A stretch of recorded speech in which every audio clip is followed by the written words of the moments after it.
네, 트럼프 미국 대통령이 백악관에서 국무회의를 주재하면서 한미 정상회담을 통해서 양국의 무역 합의가 해결됐다고 밝혔습니다. 미국 무기 구매와 관련한 후속 논의도 시작될 걸로 보이는데요. 국제부 연결해서 자세한 내용 알아보겠습니다. 김지수 기자.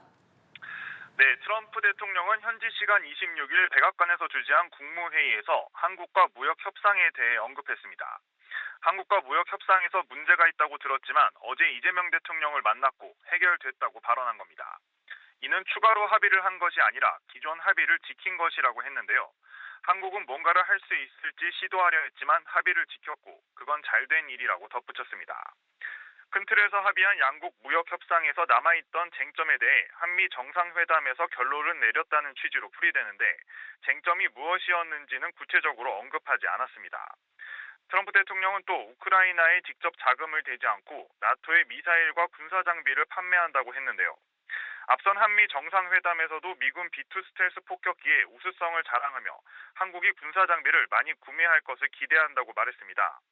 이재명 대통령이 국방비 인상 계획을 공식적으로 밝힌 만큼 우리나라와도 미국 무기 구매와 관련한 후속 논의가 이어질 것으로 보입니다. 이 밖에도 이번 회담에선 본격적으로 거론하지 않은 주한미군의 전략적 유연성 문제 등은 미국이 언제든 다시 의제로 꺼내들 가능성이 있습니다.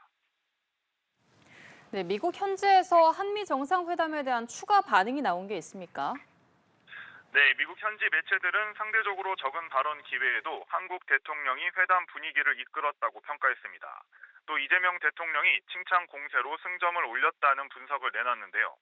뉴욕타임즈는 이 대통령은 트럼프에 져서 거래의 기술을 공부했다며 김정은과 외교에 대한 트럼프의 집착과 이 대통령의 칭찬 공세가 첫 양자 회담을 무난히 넘기도록 도왔다고 보도했습니다.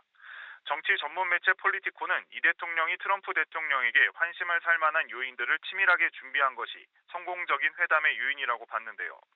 그러면서 북한 트럼프 타워에서의 골프에 대한 농담을 주고받으며 트럼프 대통령을 매료시켰다며 그것만으로도 승리로 관주된다고 보도했습니다. 또 미국 내 전문가들은 북한은 미국과 직거래를 원하고 있고 미국은 한국의 역할에 큰 관심이 없는 상황에서 한국이 페이스메이커 역할을 선언하면서 이른바 코리아 패싱을 사전 차단했다는 분석도 나옵니다. 지금까지 국제부에서 연합뉴스TV 김지수입니다.